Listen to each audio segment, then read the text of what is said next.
સુરત શહેરમાં વ્યાજખોરોના ખપ્પરમાં અનેક જિંદગી હોમાઈ ગઈ છે, ત્યારે અમરોલીમાં વ્યાજખોરોના ચુંગાલમાંથી એક દંપતીને પોલીસે મુક્ત કરાવ્યા છે।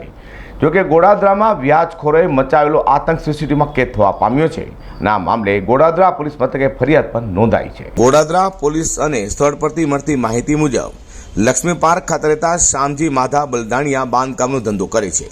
તેમના મિત્ર દિનેશ કરશન મકવાણાને વેલંજા ઓવર વિલાનું મકાન વેચવા માટે આપ્યું હતું।